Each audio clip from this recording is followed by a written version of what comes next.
Señor Jesús. Amén. Amados hermanos, vamos a honrar la palabra del Señor, nos vamos a poner de pie y vamos a abrir nuestras Biblias en el libro de Romanos. Amén. Vamos a pedir que lo proyecten acá. Libro de Romanos, capítulo 1, versículo 16. Amén. Amén. No voy a decir con espíritu, sino con más espíritu. Amén. Aleluya. Señor Jesús, vamos a hacerlo. Siempre tenemos que ir de gloria en gloria. Amén. Vamos a leer Romanos, capítulo 1, versículo 16. Amén. Amén. Ahora vamos a abrir nuestra Biblia en Hechos, capítulo 2. 46, 47. Amén. 46, 47. Hechos 2, 46, 47. Amén. Vamos a ser unánime en la lectura, amados hermanos. Amén. Amén.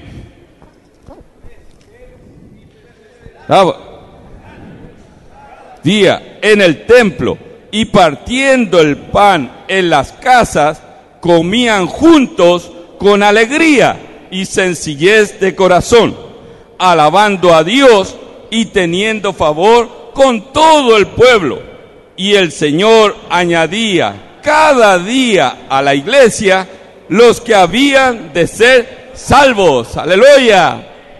Amados hermanos, vamos a hacer otra lectura. Amén. Estos versículos son muy importantes, amados hermanos. Son muy importantes, tienen que ser parte de nuestra constitución. Amén. Y perseverando unánimes cada día en el templo y partiendo el pan en las casas, comían juntos con alegría y sencillez de corazón, alabando a Dios y teniendo favor con todo el pueblo. Y el Señor añadía cada día a la iglesia los que habían de ser salvos. Amén. Vamos a orar y leer estos dos versículos, amados hermanos, y vamos a orar por el hermano Ramá que nos va a ministrar la palabra. Amén. Amén. Señor Jesús. Vamos ahora para el mensaje número 2 de la conferencia. En esta tarde, a las 3:30, tuvimos una reunión con todos los que sirven. Y el público era casi el mismo. Gracias al Señor, aquí en Chile todos están sirviendo al Señor. Esta tarde, en este mensaje número 2, no me recuerdo si fue hablado, mencionado el título de este mensaje. El título de este mensaje es El poder de Dios para la vida de la iglesia. En esta mañana, ¿cuál fue el título? El Evangelio es el poder de Dios. En esta tarde vamos a repetir, el título es El poder de Dios para la vida de la iglesia. Muchas veces cuando hablamos de poder, tenemos un concepto equivocado. Porque en el cristianismo hoy, cuando hablamos de poder, asociamos el poder con la sanidad, con la expulsión de demonios, esas cosas, con las cosas milagrosas. Pero a la verdad, nosotros que tenemos el nombre del Señor, sanar a una persona de enfermedades no es una cosa muy difícil. Necesitamos, por un lado, tener fe y orar, creyendo que el Señor puede hacerlo. El asunto de sanidad es un asunto que un día yo quisiera poder tener la oportunidad de compartir con los hermanos la visión que nosotros tenemos de la sanidad. No es como la entienden los cristianos hoy, dando énfasis a la sanidad como algo esencial. Dios sana, ¿ustedes creen eso? Sin duda Dios sana. Pero no es como muchos piensan. Basta orar y Dios va a sanar. No, Dios tiene su voluntad, que muchas veces para nosotros es difícil entender. Pero no nos toca a nosotros cuestionar a Dios, porque a unos Él sana, a otros no. En la economía neotestamentaria de Dios, la sanidad tiene su lugar. Pero es un lugar que necesitamos explicar un día a los hermanos. Expulsar demonios, muchos de nosotros cuando salimos para tocar puertas, hemos experimentado eso. Yo mismo he tenido experiencia de expulsar demonios. Sabemos que muchas veces hermanos colportores o hermanos que salen para predicar el evangelio, ni siquiera algunos pastores logran expulsar algunos demonios, pero los hermanos fueron e invocaron fuerte el nombre del Señor y el demonio salió. El poder de Dios, el poder del evangelio, a la verdad, no es solamente para sanar o expulsar demonios o hacer cualquier clase de milagros. A la verdad, el poder de Dios es el poder que cambia una vida. Ese es verdaderamente el poder. Sanar, expulsar demonios es algo instantáneo, pero cambiar una vida no es tan fácil. Toma tu vida como ejemplo.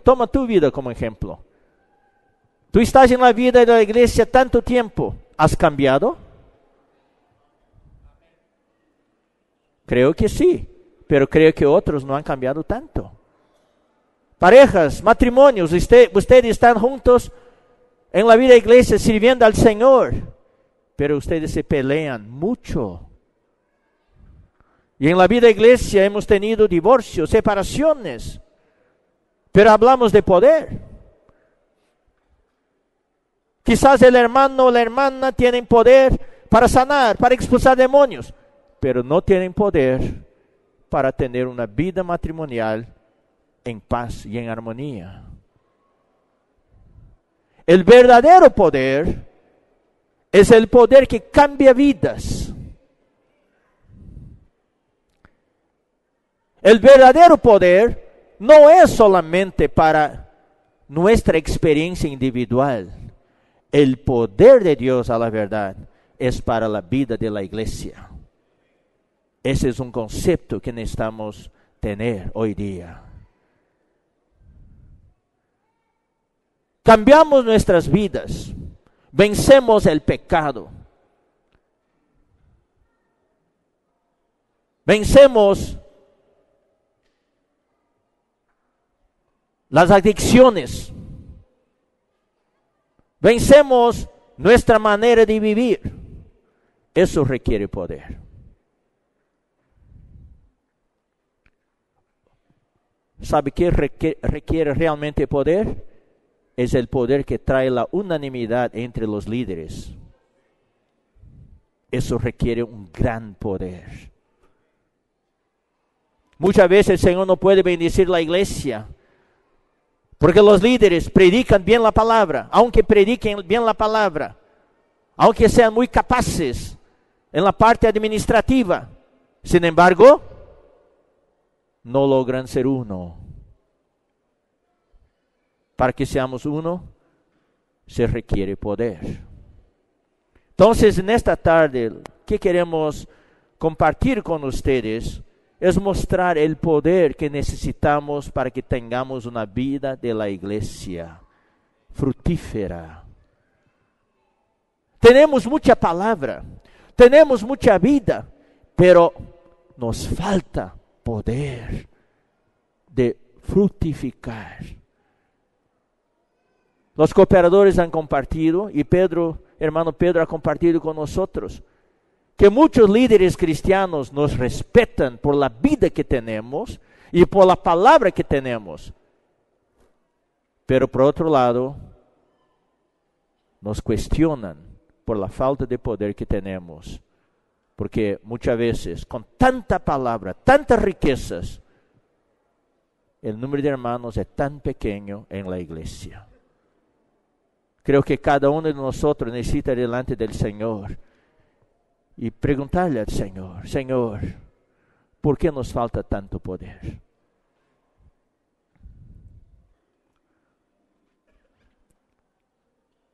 Tenemos algunas respuestas. Nos falta poder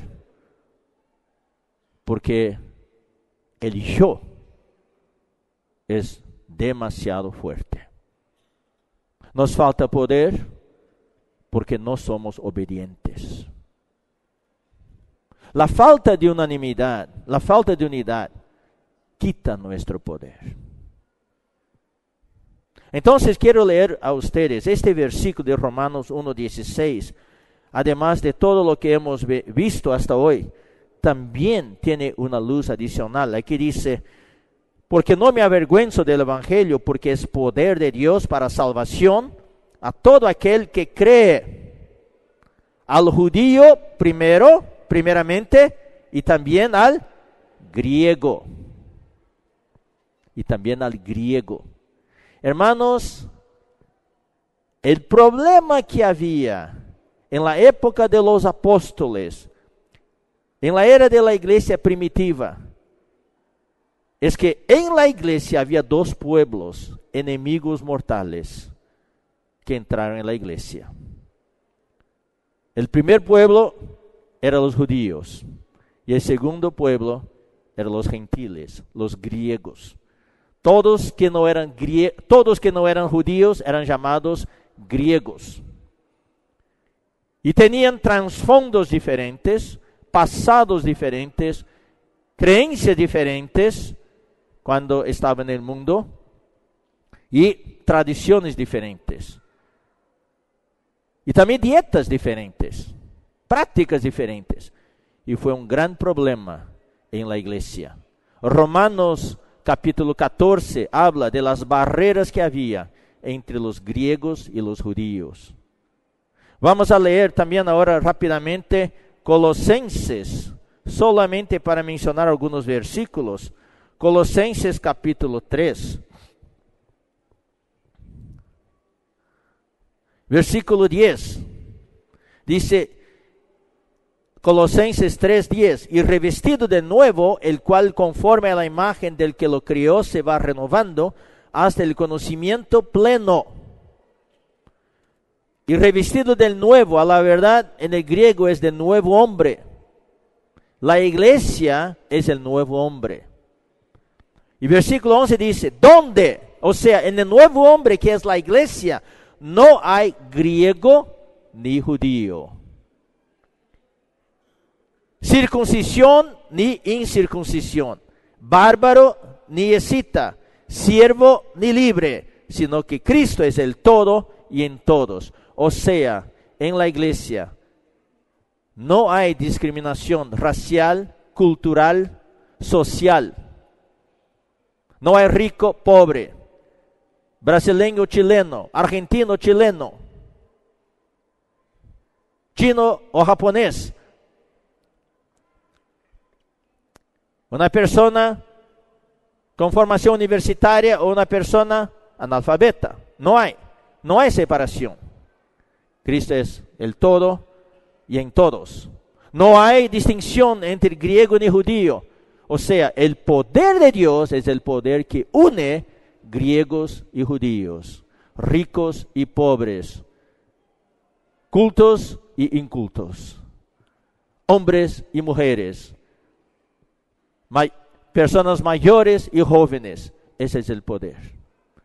Este poder que se menciona en Romanos 1:16, porque no me avergüenzo del evangelio, porque es el poder de Dios para salvación a todo aquel que cree, al judío primeramente y también al griego. O sea, ese poder es para la salvación de ambos los pueblos. Y estos judíos y griegos son dos que representan todas las divisiones que hay en el universo hoy, en la cultura humana. Siempre hay esta polarización, dos. En Brasil hay hoy día una lucha muy grande entre los que son a favor de Lula y los que son en contra de Lula. Esto polariza el pueblo brasileño. En los Estados Unidos, los que son a favor de Trump y los que son en contra de Trump. Eso polariza el pueblo. Y eso también sucede en la iglesia. Unos que son en favor de eso, otros que son en contra de eso. Eso polariza la iglesia. Y es el poder. El evangelio es el poder de Dios que quita todas estas separaciones y une todos los hermanos. es el verdadero poder. Y hoy día, hermanos queridos, necesitamos de ese poder en la iglesia para que podamos fructificar. Vamos a leer Hechos capítulo 2. En Hechos capítulo 2 tenemos la descripción de la vida de la iglesia cuando apareció por primera vez. Y aquí podemos ver, hermanos, varios principios que yo quiero compartir con ustedes. Principios muy preciosos, que por un lado muestra la importancia de la unanimidad en la iglesia y la importancia del poder de Dios en la vida de la iglesia. Hoy día hay muchos grupos cristianos, numerosos, grandes, pero que se dividen con frecuencia. O sea, en toda la historia del cristianismo, hasta hoy, no se experimentó el poder que une el pueblo de Dios. Cualquier problema, cualquiera diferencia de opinión, ya el pueblo de Dios se divide. Por eso, hermanos, nosotros en la iglesia tenemos la visión de la iglesia. Y en el alimento diario sobre el corazón de la Biblia, cuando entramos en el libro de Efesios, el tercer tomo del alimento diario, ahí tenemos varias semanas sobre la visión de la iglesia. Yo deseo que ustedes guarden este tomo y lo lean con frecuencia, para que podamos acordarnos de los principios. A nosotros fue confiada esta visión de la iglesia. Nosotros no somos una iglesia más, no somos otra iglesia más, nosotros somos la iglesia. Y Dios confió a nosotros la visión de la iglesia. Somos los guardianes en esta era de la visión de la iglesia, de la economía neotestamentaria de Dios, de las enseñanzas de los apóstoles. Hermanos, debemos agradecer a Dios por eso y ser fieles en guardar esta visión y practicarla. La mejor manera de guardar es practicar. Alabado sea el Señor. Entonces, versículo 41 dice: así que los que recibieron su palabra fueron bautizados. Eso sucedió en el día de Pentecostés. Por hablar de Pentecostés, quiero volver otra vez a este asunto que he hablado, de que el Evangelio es el poder de Dios, ¿no? Que para la salvación de todo aquel que cree, primeramente de los judíos, después de los griegos. Aquí dice, leemos en Hechos 2, que la iglesia surgió en el día de Pentecostés. Entonces, en este día, el día de Pentecostés, que era 50 días después de la Pascua. Entonces, en este día, ustedes saben, no vamos a leer en detalles, porque ustedes que conocen la Biblia ya saben. Entonces, vino un viento recio que sopló sobre ellos y aparecieron lenguas repartidas como de fuego que se asentaron sobre cada uno de ellos, y ellos hablaron en lenguas humanas.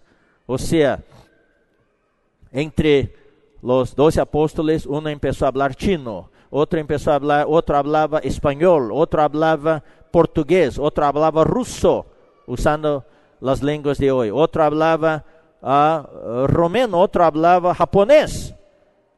Y en esta fiesta de Pentecostés había judíos de todas partes del mundo. Había aquellos que nacieron en los países extranjeros y cada uno escuchaba la palabra en su lengua. Y los apóstoles eran incultos. Nunca tuvieron un curso de lengua extranjera. ¿Cómo podían hablar? Ese era el poder del Espíritu, para que todos pudieran escuchar el Evangelio. Es como si uno de ustedes fuera a una parte de Brasil, en el interior, y un día de repente hay una multitud a tu frente, y el Señor te toca para que tú les prediques el Evangelio, y tú le dices al Señor: Señor, no sé hablar portugués. El Señor te dice: abre tu boca, y cuando abres tu boca, tú empiezas a hablar portugués. Un portugués lindo, como de Amir. que todos pueden entender. Gracias al Señor. Esa es lengua. Lengua que todos pueden entender. Esa fue la práctica que había en el día de Pentecostés. Es interesante, hermanos. Por eso yo creo que este versículo, Romanos 1:16, cuando habla de los judíos y griegos, se refiere a la iglesia también. Porque quiero leer con ustedes Levítico, capítulo 23. Levítico 23, versículos 15 y 16. No, 15 al 17. Aquí son las fiestas solemnes que el Señor estaba ordenando al pueblo de Israel. Y el versículo 15 dice: contaréis desde el día que sigue al día de reposo, que es el día de la Pascua, desde el día en que ofrecisteis la gavilla de la ofrenda mecida, que es la fiesta de las primicias, que es el domingo de la Pascua, 7 semanas cumplidas serán. Entonces son 7 semanas, 49 días, más el día de la Pascua son 50 días. Hasta el día siguiente del séptimo día de reposo contaréis 50 días.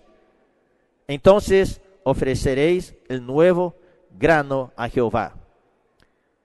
Pentecostés significa el 50º día. Ese es el significado de la palabra Pentecostés. 50º día. De vuestras habitaciones, miren, hermanos, esto es algo que va a impresionarnos. Traeréis 2 panes para ofrenda mecida, que serán de 2 décimas de efa de flor de harina, cocidos con levadura. Con levadura, creo que está mal, aquí debería ser sin levadura. No, sin levadura, solamente en la fiesta de la Pascua. Porque el pan sin levadura representa a Cristo. Es un solo pan, uno solo pan. Aquí son 2 panes. 2 panes. ¿Por qué 2 panes? Porque el primer pan representa a los judíos. El segundo pan representa a los gentiles. Y eso fue el día de Pentecostés. Exactamente el día en que fue engendrada la iglesia. Dios en Levítico ya estaba profetizando sobre el surgimiento de la iglesia. Y Dios estaba diciendo, son 2 panes, los judíos y los gentiles. Y en el día de Pentecostés, 50 días después, cocidos con levadura. ¿Por qué con levadura? ¿Por qué? Porque solamente Cristo es sin levadura. Nosotros somos con levadura. Los judíos tenían levadura, tenían pecado, y los gentiles, los griegos, también eran con levadura, tenían pecado. O sea, la iglesia es constituida con 2 pueblos con levadura. O sea, hermanos queridos, aún hoy tenemos levadura en nosotros. La vida de la iglesia es una vida continua para quitar la levadura de nuestro medio. Por eso debemos ser humildes delante del Señor. Yo estoy en la vida de la iglesia ya más de medio siglo. Aún tengo levadura. Necesito que el Señor quite mi levadura todos los días, para que seamos este pan puro delante del Señor, como primicias para Jehová. Entonces aquí, hermanos, está muy claro. 2 panes, judíos y gentiles, para la formación de la iglesia. Eso es algo que es muy importante que sepamos. Ahora vamos otra vez para Hechos capítulo 2. Aquí dice el versículo 41, así que los que recibieron su palabra fueron bautizados y se añadieron aquel día como 3,000 personas. ¡Wow! 3,000 personas. Yo desearía que eso pudiera cumplirse hoy. ¿Es imposible hoy? ¿Es imposible? ¿Quién cree que es posible? Yo espero que en Chile eso se cumpla. Como el hermano Pedro habló, que ustedes sean la punta de lanza. Eso puede sucederse otra vez. 3,000 salvos. Ese es el poder de Dios. El evangelio es el poder de Dios. El poder que puede traer 3,000 para la iglesia. Aquí quiero, hermanos, compartir algo que está en Efesios capítulo 3, versículo 20.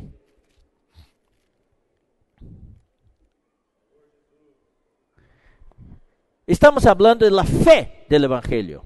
La fe. ¿Qué es la fe? La fe es que yo creo que eso va a sucederse.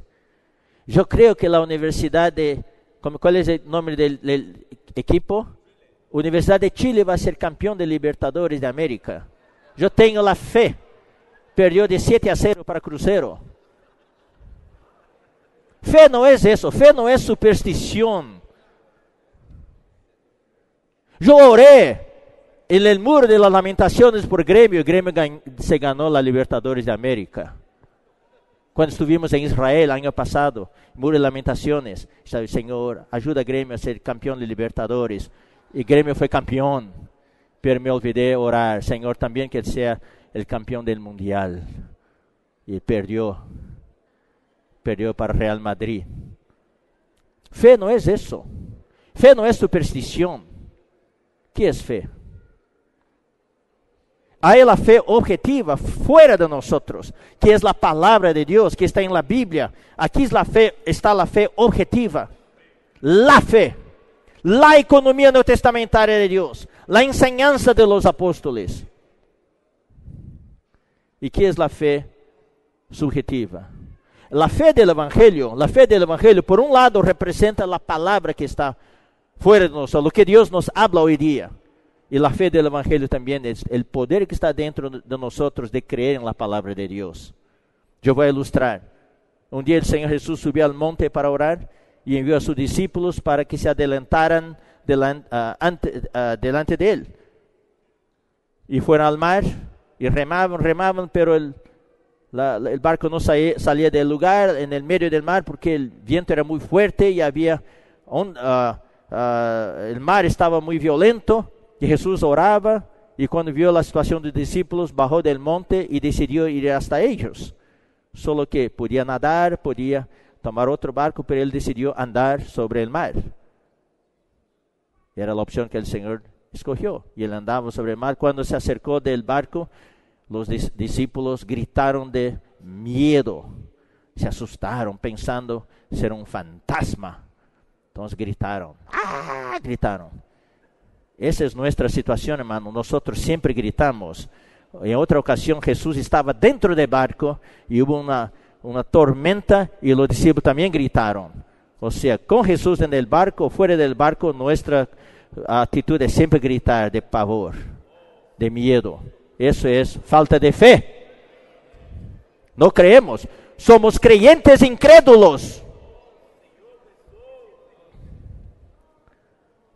Y Jesús le dijo, cuando se acercó del barco, no temas, soy yo.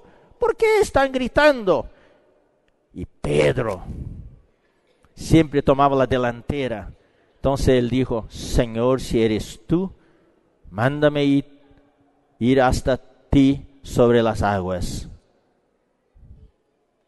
¿Y qué dijo Jesús? Ven. ¿Tú tendrías coraje de poner tu pie fuera del barco y pisar sobre el mar? ¿Quién tendría este coraje? ¿Qué es fe? ¿Qué es fe? Fe es yo reaccionar a la palabra de Dios. Si hay la palabra de Dios, hay fe.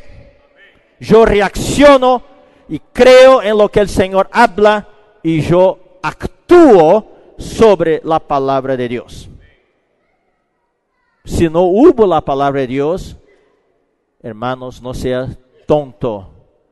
No cometas la tontería de poner su pie fuera del barco. Tú vas a hundirte. Yo creo que voy a andar porque Jesús anduvo. ¡Pah! Tú vas a hundirte. Pero si el Señor te dijo, ven, pon tu pie fuera del barco. Tú vas a andar. Ahí está el milagro que va a suceder en tu vida. Pero está basado en la palabra del Señor. Por eso que es importante que tengamos la palabra del Señor. No somos pentecostales en el sentido de que vamos a tomar algo del aire. No. Debe haber la palabra del Señor. Y la palabra del Señor no es una palabra que viene desde los cielos. Pedro, quiero hablarte. No. La palabra del Señor es la palabra que está aquí. Y todos los días tú llenas tu tanque de agua. Y un día cuando necesitas la palabra del Señor, tú abres la llave y sale agua con alta presión. Esa es la fe. Es que yo actúo basado en la palabra del Señor. Fe no es lógica. Fe es en contra de la lógica. Yo he hablado de eso muchas veces, está en el alimento diario también. Si tú vives por la lógica, nunca vas a experimentar un milagro. Dios no vive en este mundo cartesiano, como Pedro nos enseñó, Pedro Don, donde hay 3 dimensiones: longitud, anchura y altura o profundidad, más la 4ª dimensión sobre la cual no tenemos control, que es el tiempo. Ese es nuestro universo, pero Dios vive en otra dimensión.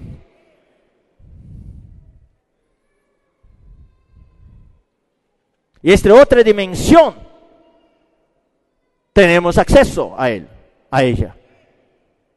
Los astrofísicos, los cosmólogos tienen una teoría del agujero de gusano que está cerca de los agujeros negros. Y por medio de este agujero de gusano, uno puede entrar en otra dimensión y viajar en el tiempo. Dios vive en esta otra dimensión, donde los milagros están. Y yo he descubierto, hermanos, dónde queda este agujero de gusano. ¿Sabe dónde queda? En tu espíritu. En tu espíritu, cuando tú invocas el nombre del Señor, tú ejercitas tu espíritu. ¡Oh Señor Jesús! ¡Oh Señor Jesús! Tú entras en otra dimensión. Por la fe.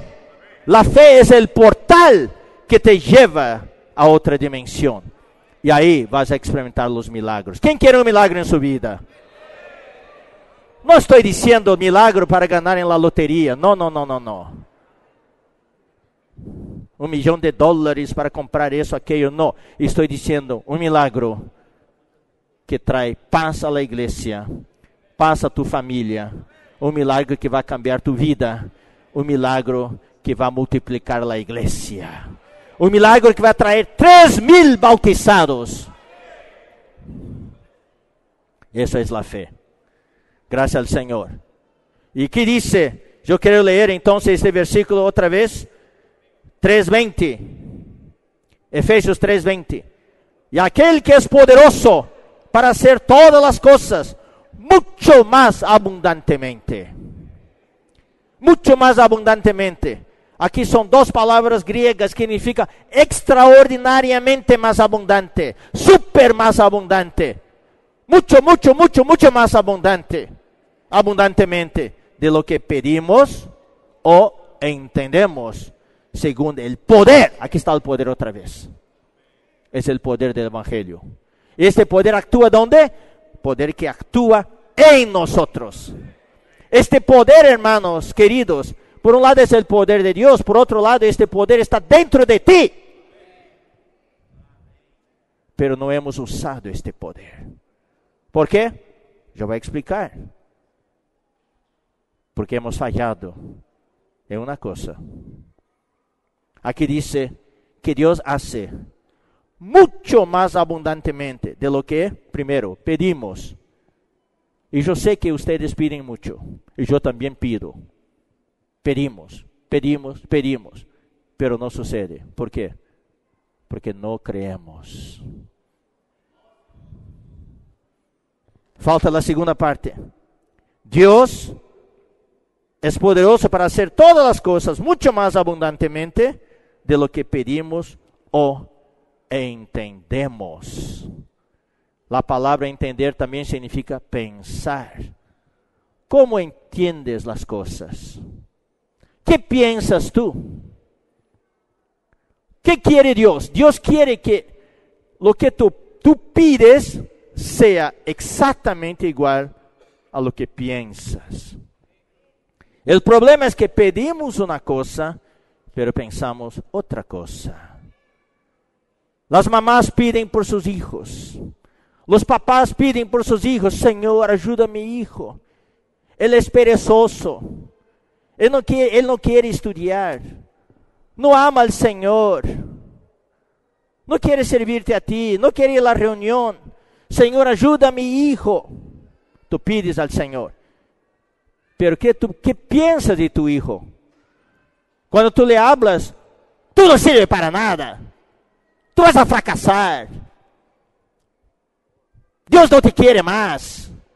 Pero tú pides una cosa: Dios, ten misericordia de mi hijo.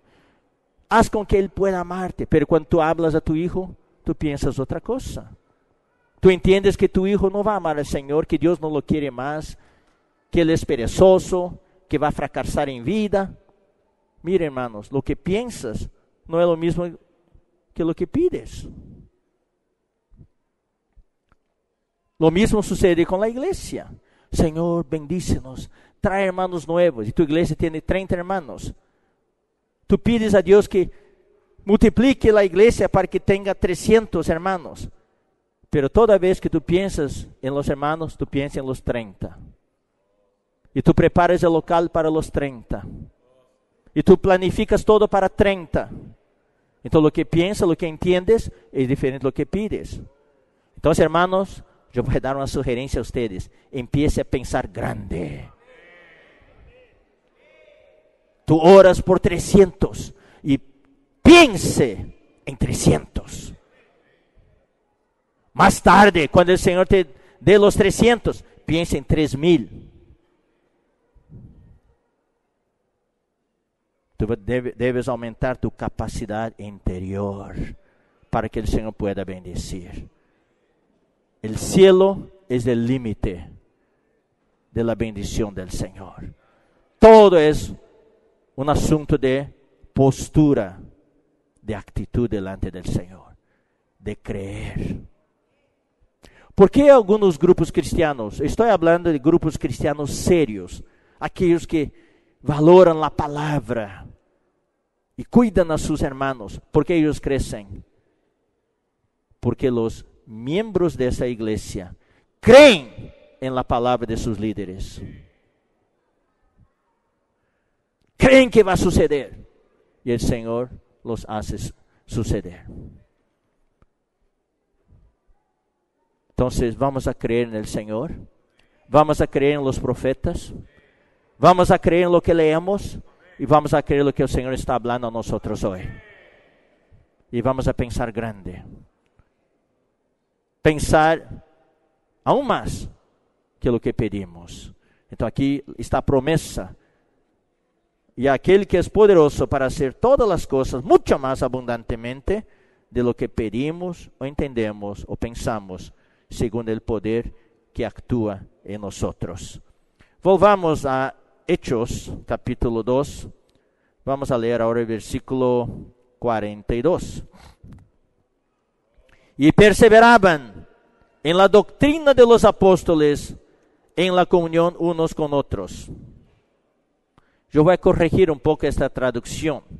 Si tú vas al griego, la estructura de la sentencia, de la frase debe ser esta: y perseveraban en la enseñanza de los apóstoles y en la comunión. Esta es la traducción correcta. Y perseveraban en la enseñanza de los apóstoles y en la comunión. O si tú quieres, puede traducir de esta manera: y perseveraban en la enseñanza y la comunión de los apóstoles. Es el primer par. El segundo par, separado por una coma, es en el partimiento del pan y en las oraciones. La palabra doctrina, toda vez que aparece la palabra doctrina en el Nuevo Testamento, tú puedes reemplazar esta palabra por la palabra enseñanza, sin temor ninguno. Dios no quiere doctrinas. Dios quiere que conozcamos las enseñanzas en su palabra. Dios no quiere pasarnos doctrinas. Dios quiere enseñar a su pueblo a servirle, a amarle, a observar su palabra. Entonces aquí tenemos dos pares. El primer par, la enseñanza de los apóstoles y la comunión. Esta comunión se subentiende que es la comunión de la enseñanza de los apóstoles. Todo el que es hablar en una conferencia forma parte de la enseñanza de los apóstoles. Lo que está en el alimento diario, nuestros libros, forman parte de la enseñanza de los apóstoles. ¿Y qué es la comunión de la enseñanza de los apóstoles? Es el compartir en pequeños grupos, es lo que ustedes hablan unos a otros en los grupos familiares. Eso es todo, la comunión de la enseñanza de los apóstoles. Normalmente en esta época de los apóstoles, la enseñanza de los apóstoles era pasada en el templo. Y cuando ellos se reunían de casa en casa, tenían comunión sobre la enseñanza de los apóstoles. Entonces aquí tenemos dos pares. Y aquí, hermanos, está un asunto muy, muy delicado que quiero compartir con aquí las iglesias en Chile. El primer par es la enseñanza de los apóstoles y la comunión de la enseñanza de los apóstoles. Eso es algo de la esencia. Es algo inmutable. Es la economía neotestamentaria de Dios. Es nuestro legado. Es lo que Dios nos entregó a través de nuestro hermano Don aquí en Chile por 40 años. Es algo que hemos heredado de Dios y debemos valorar, debemos guardar y practicar. Jamás, nunca vamos a negociar esta enseñanza de los apóstoles. Es la autoridad máxima en el Nuevo Testamento. Es la palabra de Dios. No podemos diluir, no podemos atenuar. La palabra, es inmutable. Como compartí esta tarde con los hermanos que sirven, la manera como compartimos, la manera como enseñamos, debe ser actualizada para suplir a las necesidades del pueblo hoy. Porque hoy estamos ahora en año 2018, es muy diferente del año de 1978 o 86. Las necesidades del pueblo, de la gente, han cambiado mucho. Debemos actualizar, renovarnos, innovar. Pero la palabra de Dios, la enseñanza de los apóstoles es inmutable. El evangelio es inmutable. Hoy día, en la era posmoderna, en la posmodernidad, algunos cristianos, grupos cristianos están cambiando la Biblia. Eso nunca podemos hacer. La Biblia es inmutable. Es la palabra de Dios, es la autoridad máxima. No podemos cambiar la Biblia para adecuar la Biblia a nuestras necesidades. No. A la verdad, la respuesta para todas las ideologías que hay hoy, no necesitamos buscar fuera de la Biblia, está todo en la Biblia. Sí, podemos leer libros para entender lo que pasa en la sociedad hoy sobre las ideologías de género y otras cosas, casamiento, matrimonio, mismo sexo, estas cosas. Entender los jóvenes, los adolescentes, cómo piensan ellos hoy, eso ayuda. Pero la Biblia, en la Biblia tenemos todas las respuestas.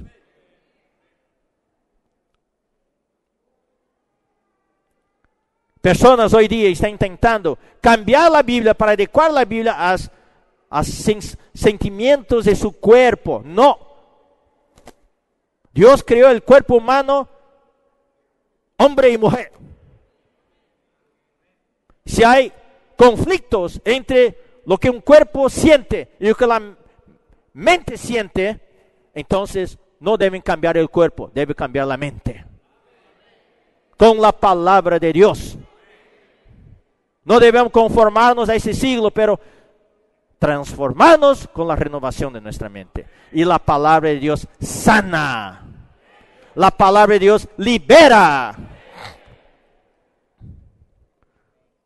Nunca debemos negociar. Entonces, esta es la enseñanza de los apóstoles. En cuanto a eso, no hay problema. La gran mayoría de los cristianos son uno en estos asuntos. ¿En qué consiste la enseñanza de los apóstoles? Son las enseñanzas sobre Dios, sobre Cristo. Con relación a Cristo, es sobre su encarnación, su vivir humano, su padecimiento, su muerte, su sepultamiento, su resurrección, su ascensión y su segundo advento, su segunda venida. Todos están de acuerdo con eso, no hay problemas. La enseñanza del apóstol incluye también las verdades, la enseñanza sobre el Espíritu. Hoy hay una gran falta de entendimiento que es el Espíritu. Cuarto, la enseñanza de apóstoles incluye todas las verdades sobre la iglesia, sobre la vida, esta vida incriada, esta vida eterna, esta vida incorruptible. Y también las verdades sobre el reino. Y eso también Dios nos concedió, la guardia de esta verdad sobre el reino. Esa es la enseñanza de los apóstoles. En cuanto a eso, no hay problema. En la iglesia hoy, en las iglesias como la vivimos hoy, nunca hubo disputas sobre estos puntos. Entonces, ¿por qué hay peleas en la iglesia? ¿Por qué hay falta de unanimidad? ¿Por qué hay separaciones y aún, entre comillas, divisiones? Por causa del segundo grupo, segundo par. Representando las prácticas. Aquí se mencionan el partimiento del pan y las oraciones. El partimiento del pan no forma parte de la enseñanza de los apóstoles. La oración también no forma parte de la enseñanza de los apóstoles. Yo voy a hablar una cosa que puede, hermanos queridos, traer un choque para ti. Aún el invocar el nombre del Señor no es la esencia de la enseñanza de los apóstoles. Es una práctica preciosísima. La oración es la práctica. Partimiento del pan es la práctica. Hermanos, hay una línea aquí.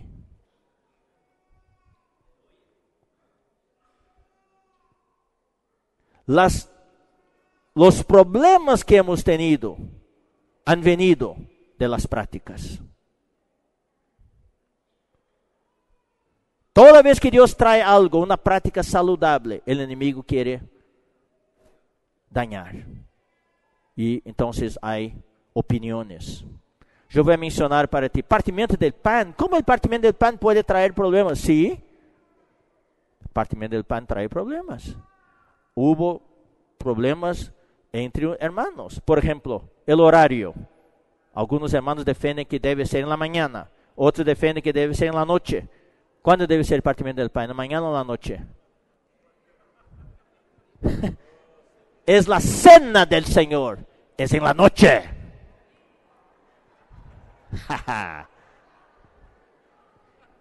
Pero hermano, estamos aquí para defender la legalidad. No, queremos la realidad. Por asuntos prácticos, es más práctico que sea en la mañana. Entonces vamos a hacer en la mañana. Lo importante no es el horario, lo importante es recordarnos al Señor.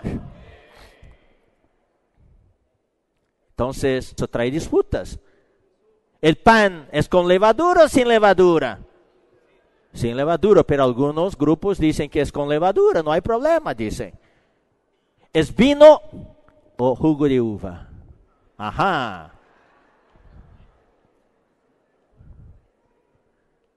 Jesús en la noche, en esta noche, hermanos, eso también quieren. Hay muchos hermanos con problemas. Hermano, no entiendo cómo Jesús permitió que Judas Iscariotes participara de su cena. No, Judas Iscariotes no participó de la cena del Señor o de la mesa del Señor. Judas Iscariotes participó de la última Pascua.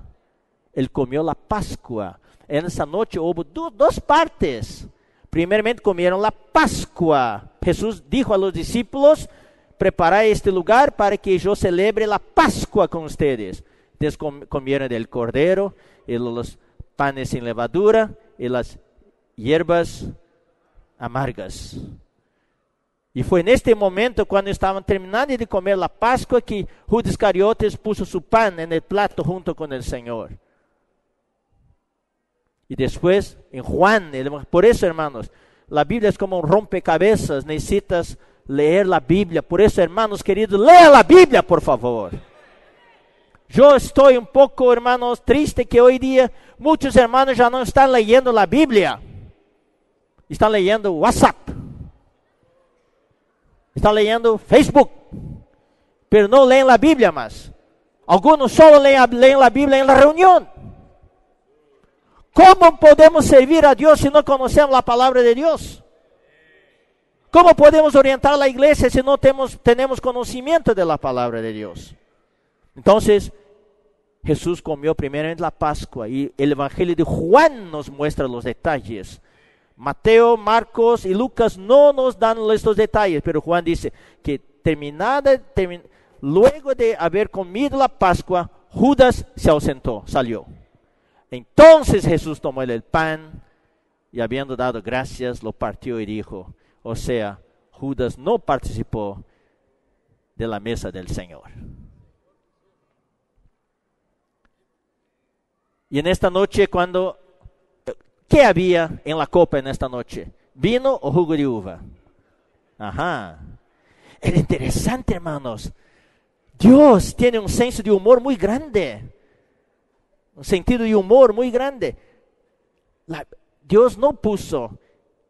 Jesús no dijo, en verdad os digo que no beberé más de este vino. No beberé más de este jugo de uva. No beberé más del fruto de la vid. Entonces no define. ¿Por qué no definió? Justamente para probar a nosotros. Para ver si podemos ser uno. ¿Qué himno cantaron esta noche? También no definió. Oh, los cristianos han averiguado, han investigado por siglos qué himno Jesús cantó. Gracias a Dios que la Biblia no dice, porque si hubiera dicho, este sería el único himno que habríamos cantado hasta hoy.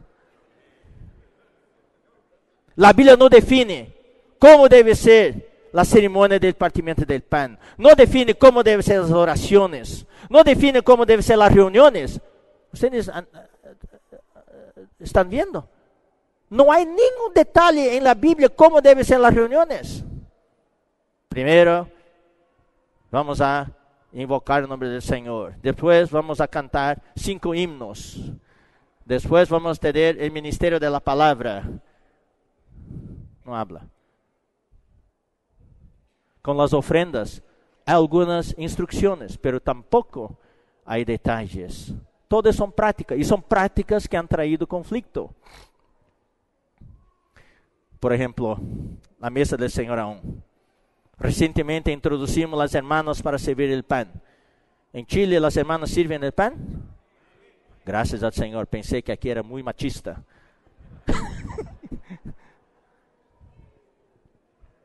¿Usted sabe que eso trajo problemas?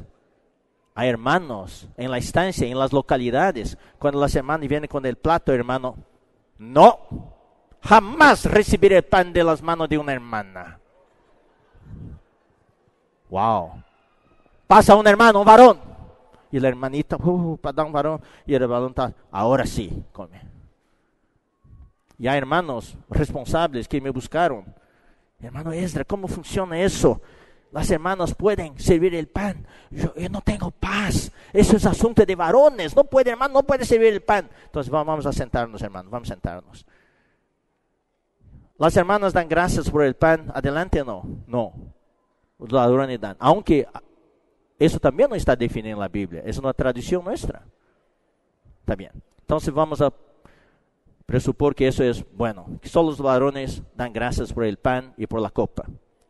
Entonces yo le pregunté a los hermanos, ¿y la distribución del pan de la copa es tarea de los ancianos o de los diáconos. Ellos pensaron, eso sucedió en varias localidades, y en la instancia también. De los diáconos, dijeron, muy bien. Y entre los diáconos, ¿hay solamente varones? No, hay diaconisas también. Entendimos, salen felices. Miren, causó división, causó conflicto.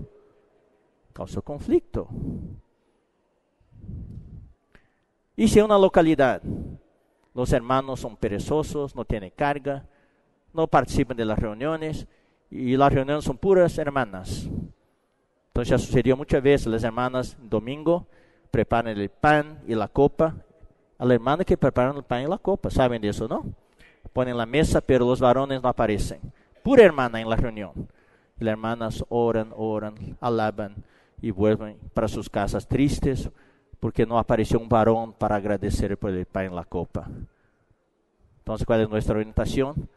Si los varones no están presentes, algunas hermanas pueden ir adelante. Y por favor, no hagan lo que voy a hacer. ¡Yes! Gracias al Señor. Liberación de las hermanas. No hagan eso, por favor.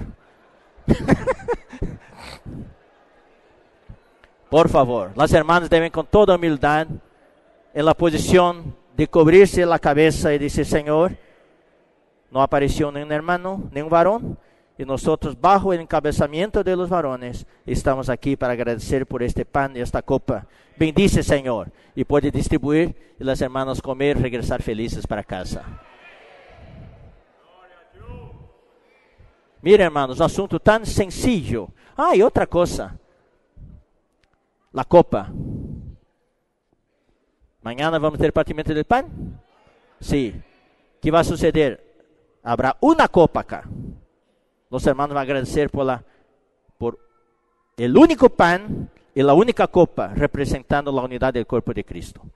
Pero enseguida los hermanos van a distribuir vasitos. Esta práctica no era nuestra práctica. Ustedes saben cómo era antes. ¿Quién se acuerda cómo era antes? Una minoría. Los dinosaurios se acuerdan.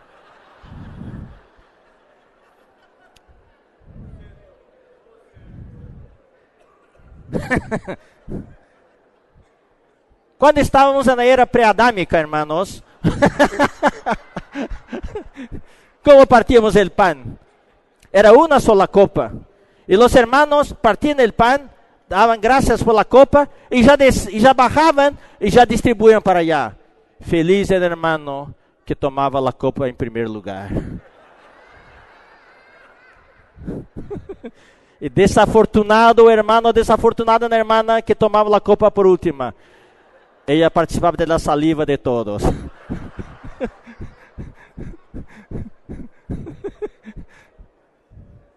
Pero nunca alguien se enfermó por causa de eso. Porque la copa fue santificada. Aún en China, cuando eso sucedía, había muchos hermanos con tuberculosis y nadie se enfermaba. Es raro, ¿no? Que hoy día, no quiero tomar la copa. Pero cuando ustedes toman el mate, comparten el mismo, como dice. Bombilla, comparten el mismo bombilla y nadie limpia la bombilla. Y ustedes... Qué raro eso, ¿no?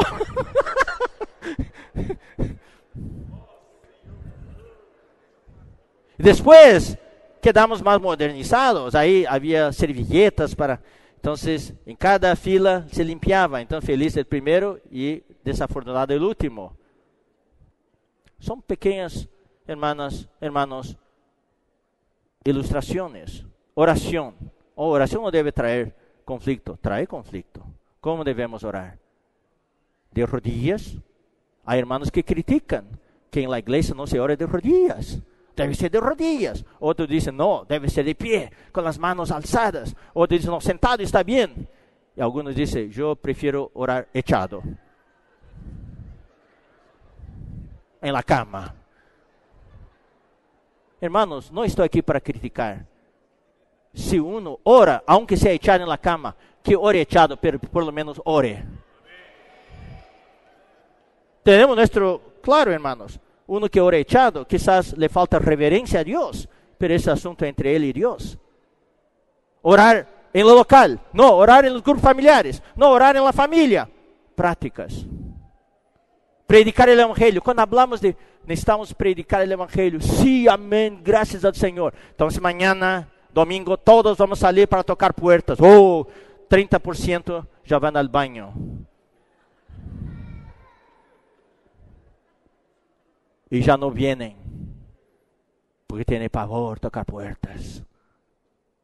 Miren, hermanos, cuando tocamos solamente la esencia, necesitamos orar, amén, aleluya. Pero cuando decimos, un hermano responsable ahora tiene una experiencia de orar a las 4 de la madrugada. Entonces él dice a los hermanos, mañana, hermanos, esta semana, toda la semana, todo el mundo, todos deben despertar a las 4 de la mañana para orar. Va a haber mucha crítica. Cuando hablamos de esencia no hay problema, pero cuando tocamos la práctica hay dificultades. El problema en el liderazgo en las iglesias hoy, el problema de hermanos que no son líderes, también existe en el asunto de la práctica. Críticas, no ser uno, conflictos. Ese es el problema que ha durado siglos y ha causado división. Ustedes saben que hay iglesias, hermanos nuestro medio, que dieron testimonio que la iglesia evangélica donde estaban ellos se dividieron porque un grupo le gustaba aplaudir y otro grupo no. Entonces se dividieron. Hay grupos, iglesias evangélicas, entre los hermanos libres se dividieron por causa del instrumento musical, cuando introdujeron el piano en las reuniones. Hoy piano es un instrumento clásico, ¿verdad? Pero antes, ¿cuál era el instrumento? El órgano. ¡Bum! ¡Bum! Con el aire, tubos de aire. Y cuando fue introducido el piano, fue el escándalo grande, porque piano es el instrumento de los cabarets. Cabarets. ¿Cómo puede? Más tarde, cuando fue introducida la guitarra, hoy día hay guitarra y hay batería. Yo le ruego a los hermanos la batería. ¿Hay batería acá? Hay, ¿no? Toque la batería con discernimiento, con moderación. No hagas eso.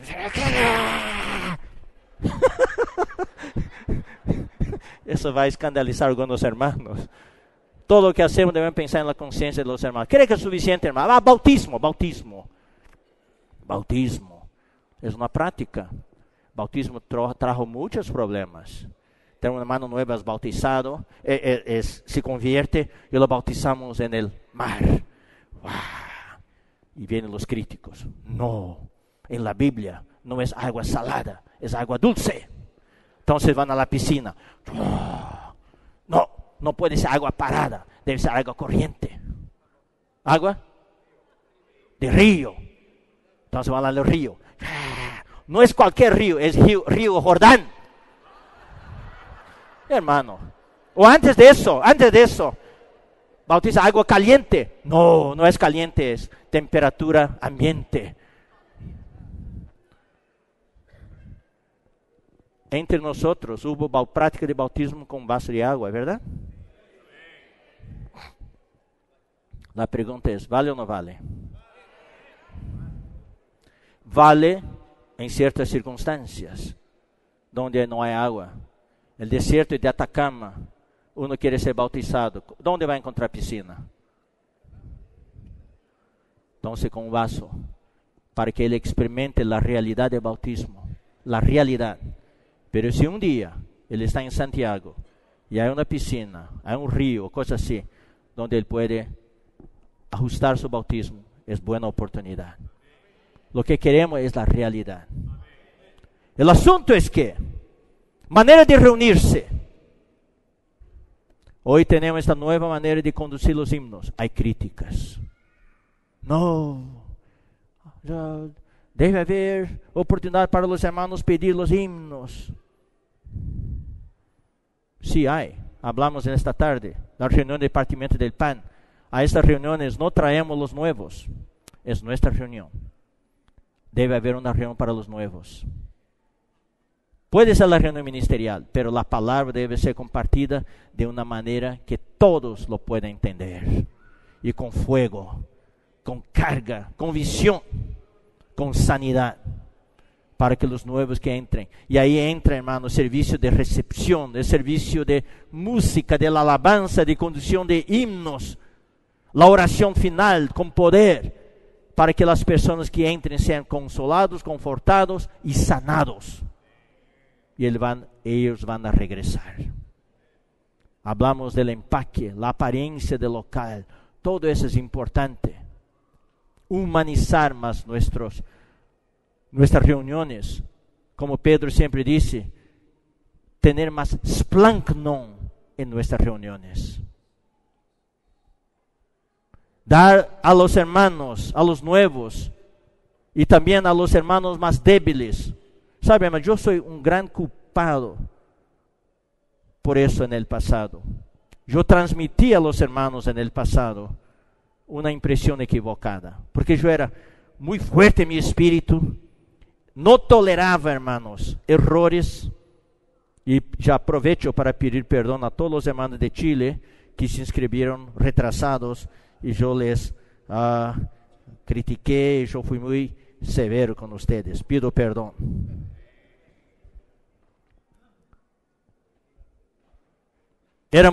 Tenía justicia propia. No sentía, como Pedro habló en esta tarde, empatía por los hermanos. Y yo transmití la impresión de que en la iglesia solo había campo para los fuertes, para los vencedores.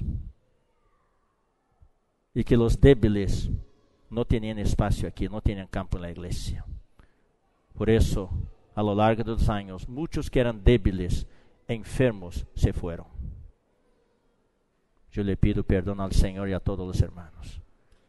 Ya hace muchos años que he cambiado mi postura. Yo me di cuenta que la iglesia es un hospital. No sé dónde estaba mi cabeza. Yo pensaba, en mi hospital debe haber solamente personas sanas. Veía personas enfermas y quedaba enojado. ¿Cómo puede? Mi hospital debe tener personas sanas, no enfermas. Jesús, cuando vino para sanar, buscar a las ovejas perdidas. En Lucas 4, Él vino para sanar a los ciegos, a los leprosos, a los muertos, a los cojos, todas personas débiles. Y en Lucas 4 habló que el Espíritu del Señor está sobre mí, pero que me ha enviado, por lo que me ha enviado para sanar a los oprimidos, a los débiles, etcétera, etcétera. Hoy día he cambiado. Yo he compartido con los hermanos la ilustración. En el pasado, ay de aquel hermano que durmiera en la reunión mientras yo estuviera predicando. ¿Están todos despiertos? Cuando yo agarraba uno, como dice, cabeceando, mientras compartía el mensaje, hermano, qué vergüenza, despierta, ejercita tu espíritu. Por eso nadie hoy día quiere sentarse en la primera fila. Pero he cambiado mi actitud.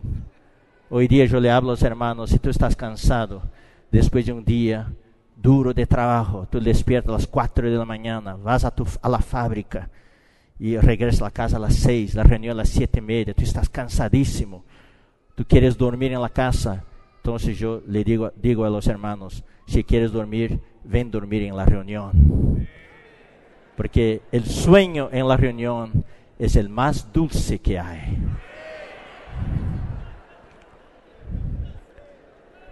Y si el hermano está sentado en la primera fila,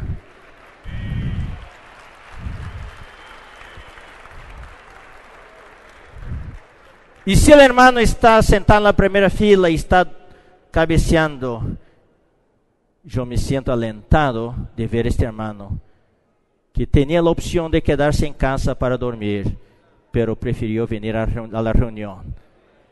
Entonces después de la reunión yo voy a decir al hermano, hermano, tu sueño en la reunión me alentó y tu ronquillo me encorajó.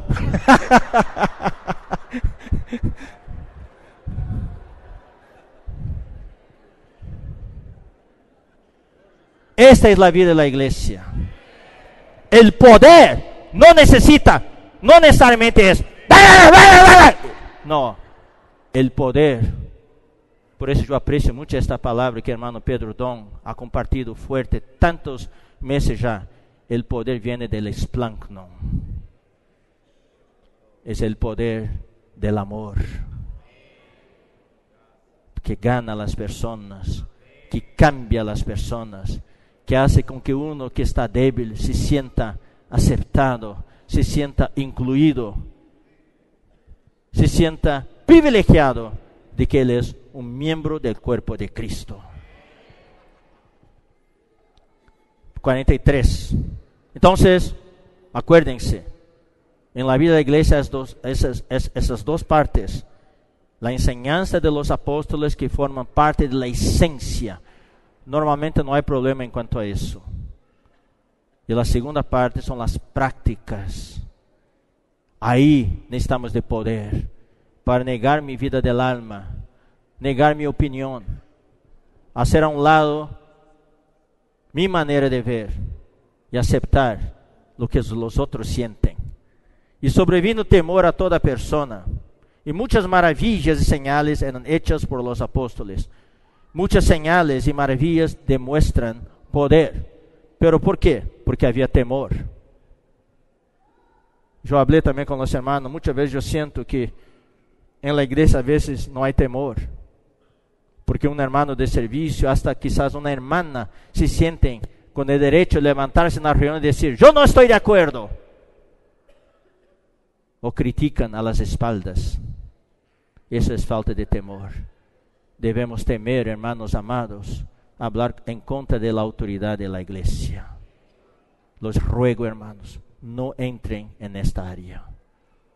Tú puedes no entender algo, espera en el Señor. Quizás verdaderamente el líder en tu localidad no es tan adecuado, quizás, pero el Señor lo puso allá. Deja que el Señor haga su trabajo, que no sea por tu mano. Vamos a tener temor y el Señor va a bendecir. Habrá muchas maravillas, señales.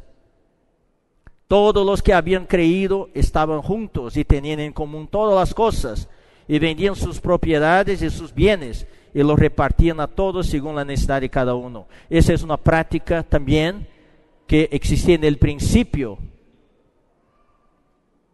pero no duró mucho tiempo. Eso fue para exponer la carne que aún existía en la iglesia. Y el Espíritu Santo no confirmó esa práctica. Hermanos, eso corresponde a Romanos 12. Yo voy a leer otra vez para que podamos entender mejor este versículo. Romanos 12, versículo 2 dice, no os conforméis a este siglo, sino transformaos por medio de la renovación de vuestro entendimiento. ¿Para qué? Ahí está, hermano, la respuesta. Comprobéis cuál sea la buena voluntad de Dios, agradable y perfecta. Comprobar significa intentar, es intento y error. En inglés es trial and error.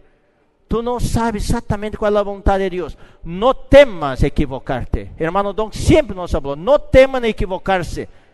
Lo más terrible es no hacer nada. También no queremos hacer algo, equivocarnos de propósito. Por eso hay la comunión. Cuanto más comunión, menos errores. Pero a veces necesitamos comprobar cuál es la voluntad de Dios. Hacemos algo, no está bien. Pedimos perdón, volvemos atrás, intentamos otra vez hasta que encontremos. Ahí en la iglesia primitiva tenían todo en común. Funcionó solamente por poco tiempo. Porque más tarde, hermanos, se demostró la impureza de los corazones de los hombres. Y hubo el episodio de Ananías y Zafira. Cuando todos vendían sus propiedades, traían el monto de la venta y depositaban los pies de los apóstoles. Este matrimonio también vendió su propiedad, pero retuvieron parte de la ganancia, de la venta, e intentar engañar al Espíritu Santo. Después de este episodio, ya no tenían esta práctica. Y para mostrar, hermanos, que también las prácticas traen problemas, una práctica que había, esto está en Hechos capítulo 6, era que los apóstoles estaban involucrados en distribuir comida para las mujeres viudas. Y hubo murmuración, quejas. Ahí se rompió la unanimidad. Entonces fue ahí que la iglesia en Jerusalén innovó. No fue Dios que introdujo eso, fue la iglesia en Jerusalén, los hermanos, los apóstoles, ancianos, introdujeron algo nuevo, los diáconos, para servir en los servicios prácticos, liberando los líderes, los apóstoles, los ancianos, para el ministerio de la palabra y en la oración. Eso todo se ve, hermanos, el Espíritu moviéndose. Gracias al Señor.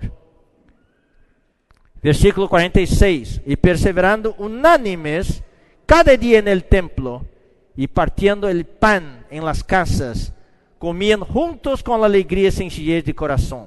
Aquí, hermanos, otra vez, perseverando unánimes, la unanimidad. Y perseverando demuestra que no era algo fácil. Ser uno en el espíritu es algo muy fácil, pero ser unánime en el alma no es fácil. En Filipenses habla con un solo espíritu, con una sola alma. Esta parte no es fácil. Por eso necesitamos perseverancia, nunca desistir.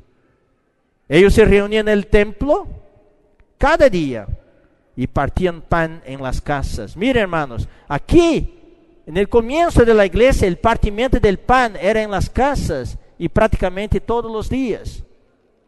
Entonces uno se pregunta, ¿por qué hoy no hacemos eso? Porque también eso es algo que fue cambiado por el Espíritu.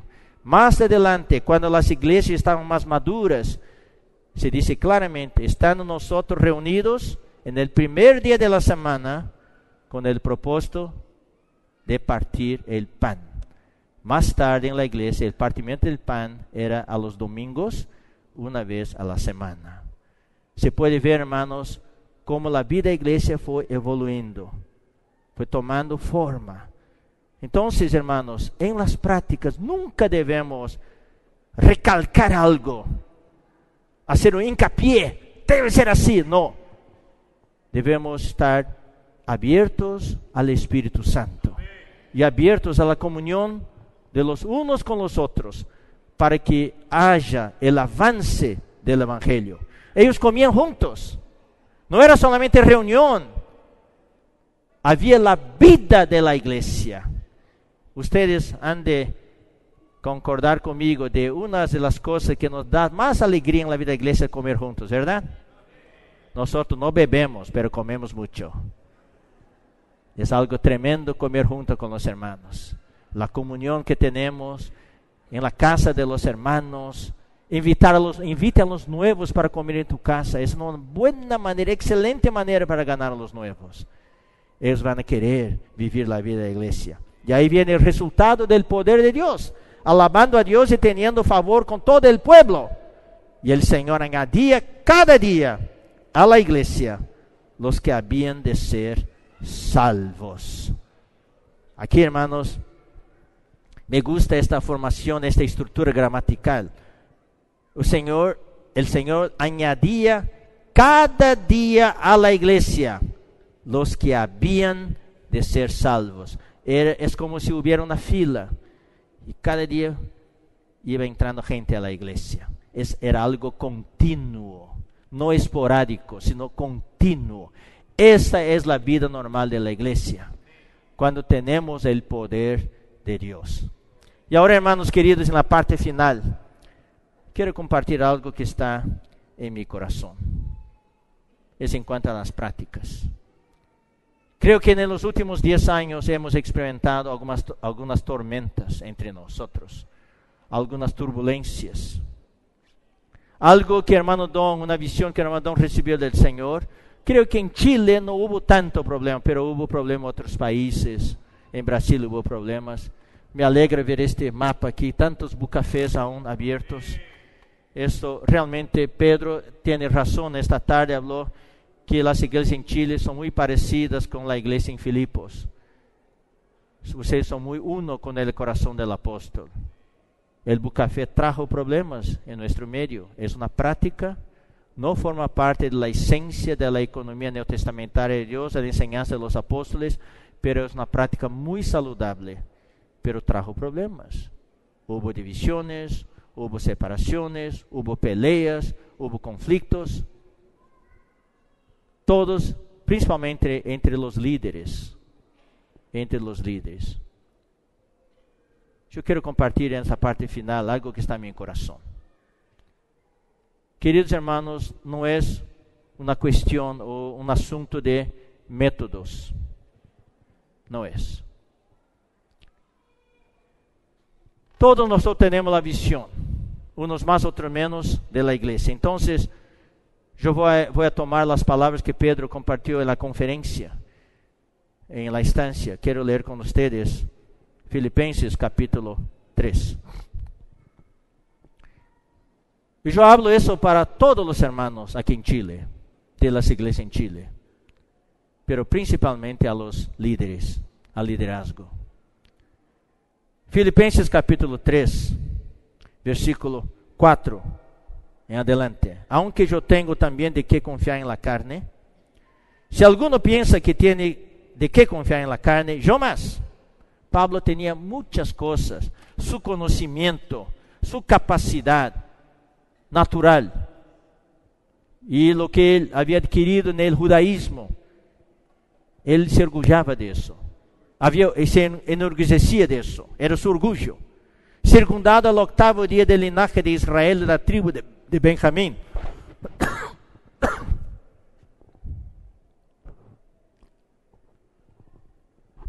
Hebreo de hebreos, en cuanto a la ley, fariseo. En cuanto a celo, perseguidor de la iglesia. En cuanto a la justicia que es en la ley, irreprensible. O sea, yo conozco la palabra. Y yo practicaba exactamente lo que la palabra decía. Él se ensoberbecía de su conocimiento. Ahí en el versículo 7 hay un cambio. Pero cuántas cosas eran para mí ganancia, las he estimado como pérdida por amor de Cristo, por causa de Cristo. Y ciertamente, ahí viene el versículo 8, aún estimo todas las cosas como pérdida, porque hubo un cambio por la excelencia del conocimiento de Cristo Jesús, mi Señor, por amor del cual lo he perdido todo y lo tengo por basura para ganar a Cristo. Yo creo que entre nosotros, especialmente los más antiguos, eso fue nuestra experiencia. Cuando recibimos la visión de la iglesia, quedamos como que locos. Y lo abandonamos todo, nuestro futuro religioso, todo, para vivir la vida de la iglesia. Y ser hallado en él, no teniendo mi propia justicia. Ahí está algo importante.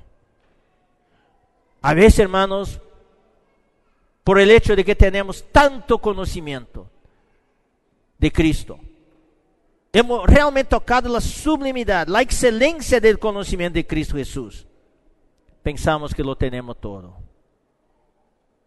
Y que lo que yo pienso, lo que yo hablo, mi opinión, vale más que de todos. Eso es justicia propia. Propia justicia. Yo estoy correcto, yo conozco, yo estoy en la iglesia 40 años. Tú solo tienes 7 años de iglesia. Eso es justicia propia. Entonces yo hago prevalecer mi opinión, mi manera de pensar, pero eso es por la ley. No es por la fe de Cristo. Solamente la fe de Cristo que es la justicia que es de Dios por la fe. Entonces Pablo toma un paso más, un paso adelante, y eso está en el versículo 10. No es suficiente, Andrés compartió eso en esta mañana.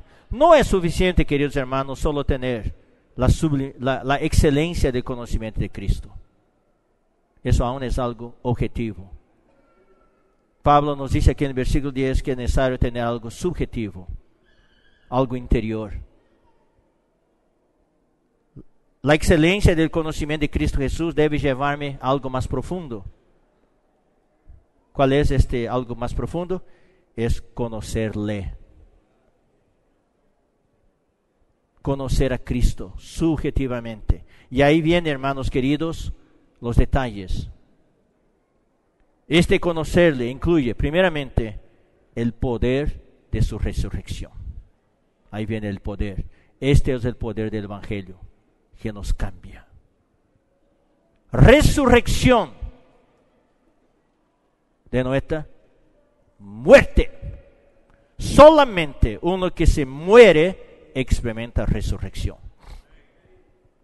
O sea, yo necesito morir para experimentar el poder de su resurrección. ¿Por qué muchas veces no experimentamos poder? Porque no hemos muerto. Es doctrinal. Nuestro conocimiento es doctrinal. Solamente uno que experimenta la muerte de Cristo experimenta el poder de su resurrección. No solo eso, aquí dice también conocer también la participación de sus padecimientos. Otras versiones dice la comunión de sus padecimientos. Es participar, tener comunión con Cristo en sus padecimientos. Aquí, hermanos, yo quisiera abrir un paréntesis y hablar un poco sobre los padecimientos. Andrés compartió un poco en esta mañana.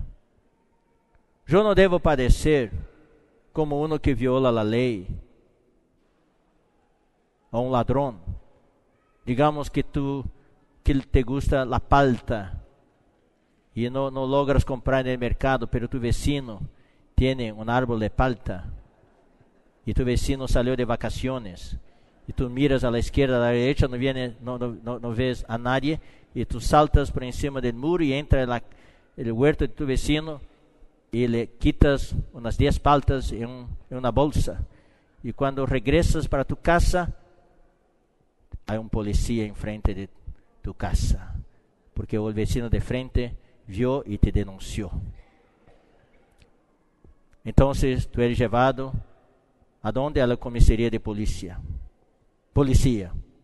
Y tú dices, es por causa de Cristo. Es por causa de la iglesia que estoy padeciendo. No, tú no estás padeciendo. Eso no es la participación de sus padecimientos. Quiero leer para ustedes Colosenses capítulo 1. Colosenses capítulo 1, versículo 24.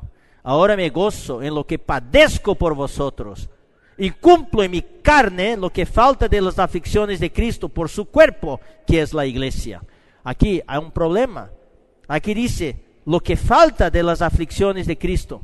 ¿Qué faltará de las aflicciones de Cristo? ¿Puedes tú hoy completar lo que falta de las aflicciones de Cristo? ¿Será que las religiones orientales están correctas? Ellos se autoflagelan. Practica autoflagelo. Imponen dolores sobre sí mismo.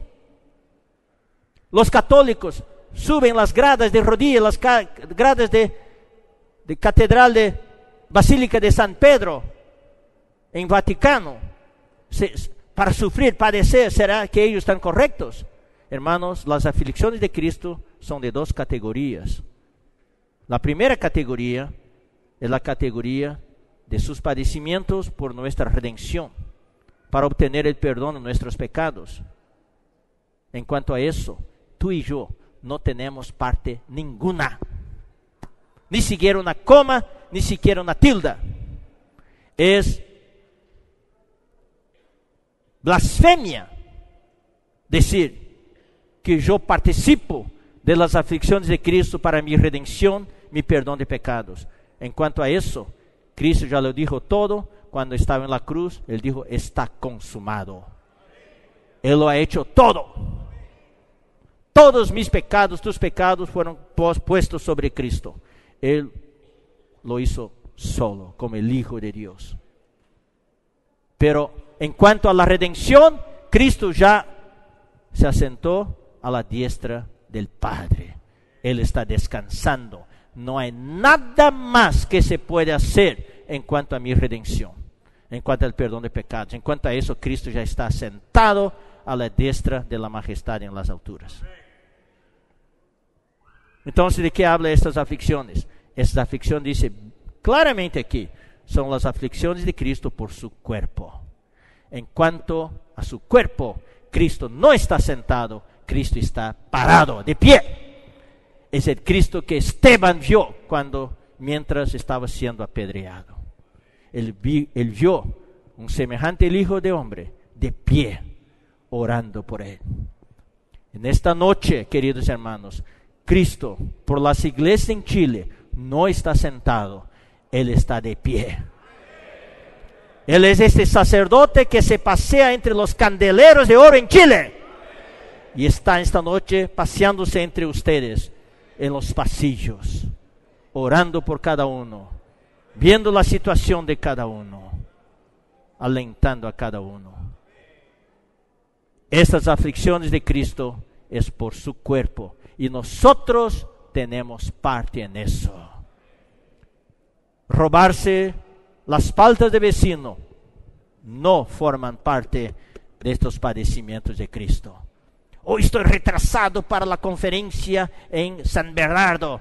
Y tú vienes aquí a 160 kilómetros por hora. Y el policía te agarra, te da una multa. O es todo por causa de su cuerpo. No. Porque tú no obedeces a la ley, por eso. ¿Qué es el padecimiento por causa de su cuerpo? Es cuando tú cuidas a un hermano, una pareja, y ellos son atacados por el enemigo, y ya no quieren reunirse, y tú padeces, eso por su cuerpo. Es cuando tú estás coordinando con los hermanos, y ahí los hermanos no aceptan tu opinión, tu sugerencia, y tú padeces, tu ego, tu yo quiere levantarse y defenderse, pero tú tomas la cruz y matas tu yo. Eso es padecer por su cuerpo. El problema, queridos hermanos, es que en la iglesia hoy, muchos quieren el trono, pocos quieren la cruz. Este no es el momento de reinar. El momento de reinar es cuando Cristo regrese. Hoy es día de morir. Entonces aquí dice, terminando aquí, Filipenses capítulo 3, versículo 10. Y la participación de sus padecimientos, llegando a ser semejante a Él en su muerte. Otras versiones dicen, conformándome con Él en su muerte. Y esta muerte es muerte de cruz. O sea, hermanos, ¿quién quiere poder en la iglesia? ¿Quién quiere poder en la iglesia? O sea, queremos que el Señor ejerza su poder en la iglesia, alcen sus manos. Hermanos, solamente hay un camino de la cruz. Confirmo, hermanos, cada vez más yo entiendo que hermano Don quiso transmitirnos. Necesitamos negar nuestra vida del alma. Mateo 16, 24 dice, si uno quiere venir en pos de mí, niéguese a sí mismo, tome su cruz y sígame. Pocos han aprendido la lección de la cruz. La cruz no es para hacerte padecer. La cruz tenía solamente un objetivo: matar. ¿Quién quiere paz en la iglesia? Entonces necesitamos morir. ¿Sabe cuál es el lugar de más paz? El cementerio. Mucha paz en el cementerio. En los Estados Unidos los cementerios son muy lindos. Y familias enteras van a los domingos a hacer picnic en el cementerio. Las tumbas no son altas, son todas bajas ahí. Y hay césped muy lindo. Se sientan ahí para comer. En el cementerio no hay opiniones, no hay disputas, porque todos están muertos. En la iglesia necesitamos morir, experimentar la cruz de Cristo, Voy a repetir,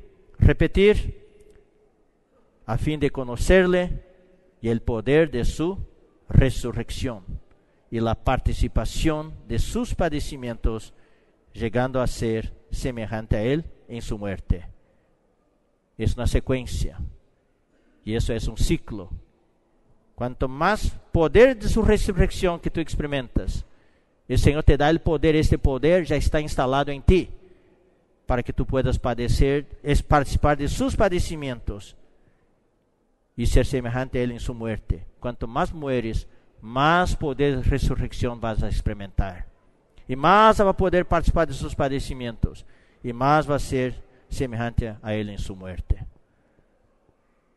Hermanos queridos, esta es la vida de la iglesia.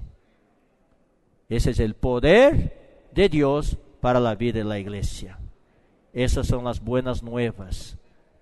La vida de la iglesia, dinámica, llena de vida, llena de resurrección. Gracias al Señor. Hermanos, eso todo que hablé ahora en la última parte es para aplicar cuando vienen los conflictos debido a las prácticas. Por eso, hermanos, yo quiero dar un consejo. Si el Señor habla, introduce una práctica, vamos a ser uno con el Señor. No vamos a criticar. Si uno no entiende, vamos a permanecer en silencio y esperar en el Señor. Si no es del Señor, va a parar. Si es del Señor, el Señor va a bendecir mucho. No vamos a permitir que prácticas, opiniones de queridos líderes, no vale la pena pelearnos. Pedro siempre ha hablado, hermanos, no tenemos más 40 años para perder en el desierto. Vamos a esperar otros 40 años, peleándonos los unos con los otros por 40 años y tardando la venida del Señor. Quizás el Señor pierda la paciencia y vamos a todos caer en el desierto y no vamos a entrar, no vamos a ser arrebatados. No vale la pena, hermanos. Tomemos la cruz, neguemos nuestra vida del alma por amor a los hermanos, a los santos. Miren, hermanos, esta multitud y tantos otros que no pudieron venir. El tiempo es precioso.